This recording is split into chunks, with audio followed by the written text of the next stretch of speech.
Bien salut à tous et bienvenue sur Football Garden, c'est Bilal qui vous parle aujourd'hui. On se retrouve pour une toute nouvelle vidéo et dans cette vidéo on va revenir un peu plus en profondeur sur la compétition de nos Blues, voilà la Copa América et l'Euro. Les deux sont terminés maintenant depuis avant-hier.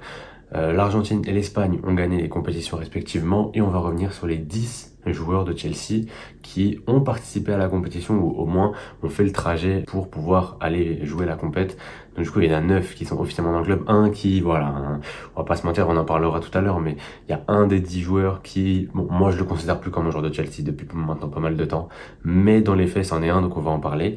En tout cas on va pas perdre plus de temps, on va commencer par les 7 joueurs qui ont participé à l'Euro.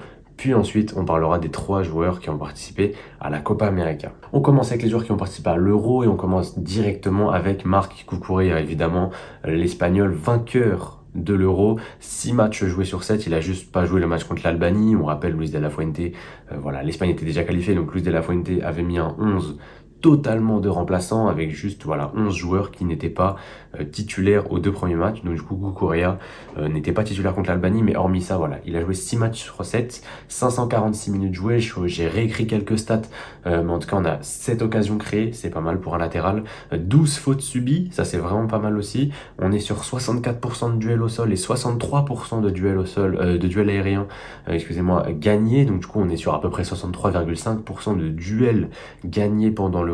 Un très très gros tournoi de sa part, 8 interceptions, 21 récupérations, et il y a même 3 récupérations dans le dernier tiers. Il fait partie des meilleurs dans ce domaine-là. Il faut savoir que les stats, je les ai prises sur du coup FotMob, c'est une application qui te permet de suivre voilà tous les matchs, etc. C'est pas une OP ou quoi, hein, je préfère vous le dire, mais c'est sur ça que j'ai pris mes stats. C'est un peu l'équivalent de SofaScore mais version anglais. En tout cas, voilà, 3 récupérations, excusez-moi, dans le dernier tiers et une passe décisive en finale, la passe D sur Dani Olmo à la 89e, je crois, qui permet donc à l'Espagne d'être champion d'Europe. Si je devais donner une note à l'Euro de Cucurella, on serait entre 8 et 9, et pour moi, il est de très loin le latéral gauche de la compétition. On continue avec en 2 et 3, 2 Anglais, Cole Palmer et Conor Gallagher. Donc du coup les deux ils ont très peu joué. Gallagher on est sur 118 minutes et Palmer 145 minutes. Voilà, les deux ont très peu joué. Gallagher a une titularisation, si je dis pas de bêtises. Palmer en a 0 malheureusement. Et voilà, il y a très très peu de choses à dire, les stats sont assez faibles en réalité, mais ouais, ça a aussi à pondérer par rapport au temps de jeu, etc. Donc ils ont moins eu le temps de montrer beaucoup de choses, même si Palmer, sur ses 2 dernières rentrées, du coup, contre les Pays-Bas et contre l'Espagne en finale, les 2 fois il était décisif. Contre les Pays-Bas, c'est lui qui fait la passe D à Ollie Watkins à la 91e pour offrir la qualif à l'Angleterre, et en finale c'est lui qui égalise d'un super but. J'ai hurlé dans mon salon.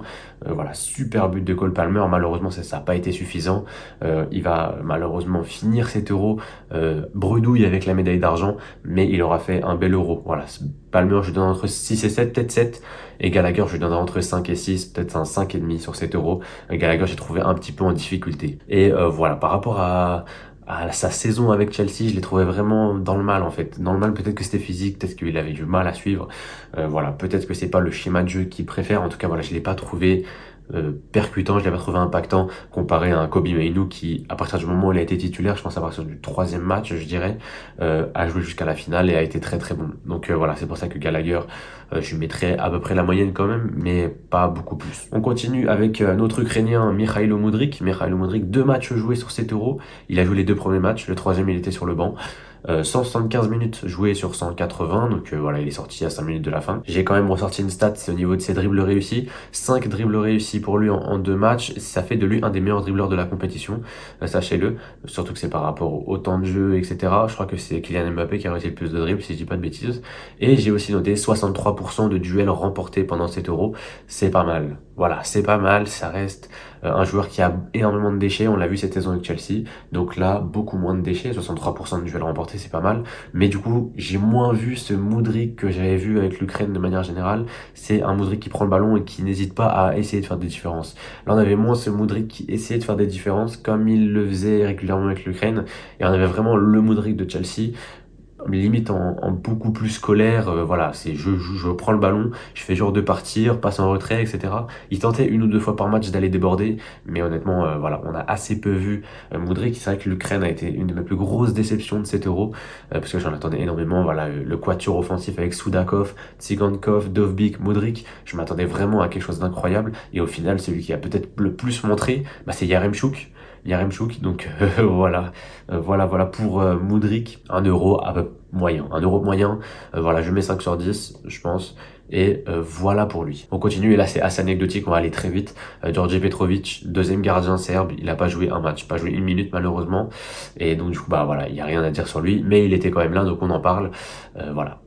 0 match, 0 minute, et on passe au prochain. On continue avec Armando Broja, l'Albanais, qui a joué 2 matchs, 108 minutes.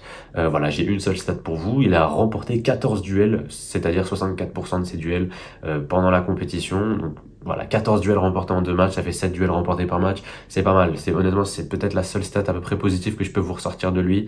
Il a pas fait un bon Euro malheureusement. Et au troisième match, il a même pas été titulaire ni rentrant. Il a pas du tout joué. Malheureusement, et c'est vraiment à l'image de sa saison, quoi. À l'image de sa saison. À Chelsea, il a joué à peu près l'équivalent, on en avait parlé, je crois qu'il avait l'équivalent de 300 ou 400 minutes à peu près. Il n'a pas été bon. Derrière, à Fulham, bah malheureusement, il a eu 9 petites entrées en jeu.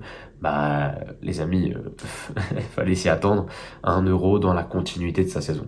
Et je pense que je lui mets entre 3 et 4, on va dire 3,5 sur 10 pour son euro, pour Armando Broja. Et enfin, on termine avec du coup le dernier joueur qui a joué l'Euro, que je considère plus comme un joueur de Chelsea, c'est Romelu Lukaku, qui dans les faits est un joueur, donc on va en parler. Voilà, 4 matchs joués pour lui, 359 minutes, il a juste loupé 1 minute, je pense qu'il a dû sortir à la 89e d'un match. Une passe D pour lui, pas de but. Bon, j'ai quand même noté la stat, 3 buts hors jeu, quand même, il faut quand même le souligner. J'ai souligné 2 autres stats, avec du coup 11 tirs dans la compétition, c'est un des joueurs qui a tenté le plus de frappes, et 2,53 XG créés, avec un penalty. Je crois qu'il rate un penalty si je dis pas de bêtises, Lukaku, mais 2,53 XG créés pendant la compétition, c'est énorme. C'est énorme. Et pourtant, voilà, 2,53 XG, et il n'a pas marqué un seul but pendant la compète. C'est très malheureux. C'est très malheureux pour lui. 3 buts hors jeu en plus de ça. Donc c'est-à-dire que les buts hors jeu ne sont même pas comptabilisés hein, dans les XG. Ça veut dire il a même créé un peu plus que ça avec les buts hors jeu. Et malheureusement, ça n'a même pas suffi pour marquer un but. Et finalement, la Belgique qui sort assez vite du tournoi, dès les huitièmes, si je dis pas de bêtises, ouais. Ah, c'est difficile. C'est difficile pour Lukaku. Je peux pas lui donner plus que 3 sur 10, honnêtement. Je pense que 3, c'est le max que je peux donner pour lui. Et voilà pour les 7 joueurs qui ont participé à l'Euro. On va passer directement, du coup, aux 3 joueurs qui ont participé à la Copa América. On perd pas plus de temps, c'est parti. Donc du coup, on continue avec les 3 joueurs qui ont joué la Copa América, et on commence avec Kendrick Pays, du coup le jeune joueur de Independiente del Valle qui va signer du coup à Chelsea en juin 2025. Donc du coup, je le rentre dans la liste. Voilà, quart de finale pour lui. Il a donc joué 4 matchs, 310 minutes, 1 but pour lui, 63% de dribbles réussis pendant la compétition. C'est pas mal comme stat, et c'est surtout défensivement que j'ai trouvé incroyable, on peut le dire. 24 récupérations en seulement 4 matchs. C'est formidable, et on rappelle quand même que Kendrick Perez, c'est un milieu offensif, ailier droit, enfin il jouait plus côté droit avec la Colombie. Il a plus joué côté droit avec l'Équateur, excusez-moi. Voilà, 24 récupérations en 4 matchs, ça fait une moyenne de 6 récup par match, c'est énorme. Et au-delà de ça, 9 tacles réussis pendant la compétition, c'est 75% de réussite. Voilà, il a réussi 3 quarts de ses tacles, c'est magnifique, c'est incroyable. 9 tacles sur 12, et bah, ça vient vraiment conclure une très belle compétition de sa part. On rappelle quand même qu'il a seulement 17 ans, c'est le futur de la sélection, clairement. Et j'ai hâte de voir la suite, j'ai hâte qu'il vienne à Chelsea, c'est un des joueurs, avec Estevao bien sûr, qui me hype le plus pour la suite. On continue ensuite avec Moises Caicedo, l'autre équatorien de l'équipe, quart de finale aussi du coup forcément, 4 matchs joués aussi du coup, mais 360 minutes, il a joué toutes les minutes de la compétition, une passe D pour lui, 8 occasions créées. J'aimerais quand même revenir là-dessus, c'est un joueur qui crée pas mal d'occasions avec l'Équateur, c'est peut-être une partie de son jeu qu'on a un peu moins vu à Chelsea la saison dernière, et j'aimerais bien le voir un petit peu plus la saison prochaine, parce qu'on voit qu'il en est capable. On assiste aussi à 64% de passes longues. Voilà, 8 passes longues réussies sur je ne sais combien, mais ça fait 64% de réussite. Et voilà, on a également défensivement toujours le même apport Voilà, le même apport pour Caicedo, 10 interceptions, 20 récupérations, voilà, ça reste énorme, mais 20 récupérations, c'est moins que Kendry Pace, par exemple. Donc c'est vraiment à relayer et montrer que Kendry Pace a vraiment fait une compète incroyable. D'ailleurs, j'ai pas donné une note, mais je pense qu'on est sur 7,5 pour Kendry Pace, et on est peut-être sur un 7 pour Moïse Caicedo, qui aura fait une belle compétition. Et enfin, on termine avec le 10e joueur de la liste. C'est l'Argentin Enzo Fernandez. Donc voilà, il a gagné la compétition, il a gagné l'Euro. Il a gagné l'Euro. Je suis fatigué, excusez-moi. Il a gagné la Copa América avec l'Argentine. Du coup, bon, il a joué tous les matchs, sauf un, je crois, sauf le troisième de la poule. Bah écoutez, j'ai pas grand chose à dire. J'ai pas grand chose à dire sur Enzo. Voilà, je pense qu'on a tous vu la vidéo qu'il a sortie après la victoire, quand ils étaient dans le bus, voilà, des chants racistes. Voilà, surtout bah, envers les Français. C'était les Français qui étaient visés dans la musique en question. Mais au-delà des Français, c'est un chant raciste tout court, en fait. C'est un chant raciste en général.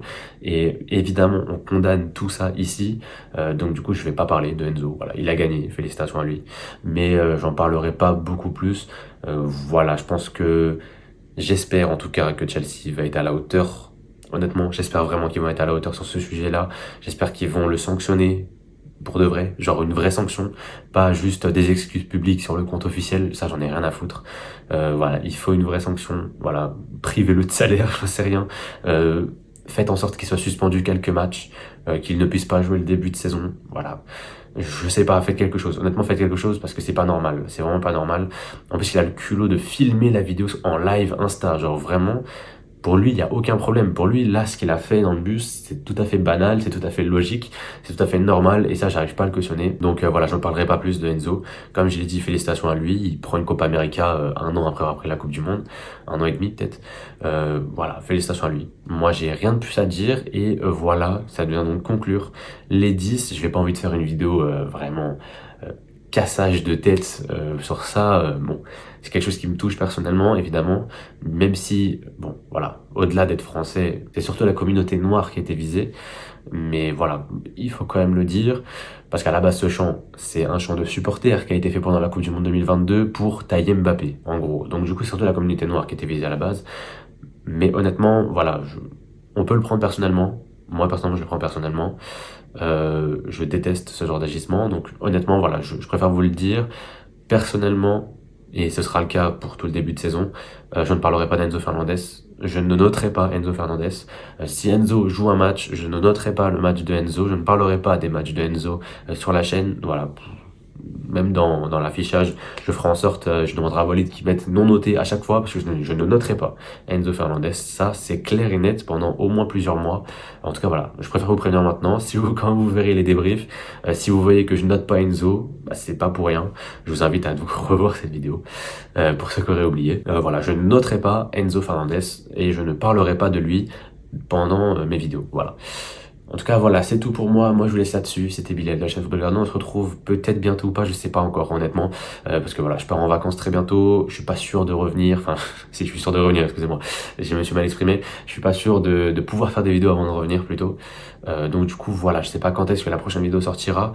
Mais dans tous les cas, on reviendra très fort. Il y a les matchs de pré-saison qui arrivent là. Donc ça va regarder ça en vacances, en balle. Et peut-être que je vous sortirai une vidéo récap de la pré-saison, comme j'avais fait l'année dernière. Pour ceux qui se souviennent, j'avais parlé des joueurs qui m'avaient le plus déçu et le plus choqué positivement, on va dire. En tout cas, voilà. Moi, je laisse là-dessus. C'était Bilal de la chaîne Football Garden. Portez-vous bien et la paix sur vous.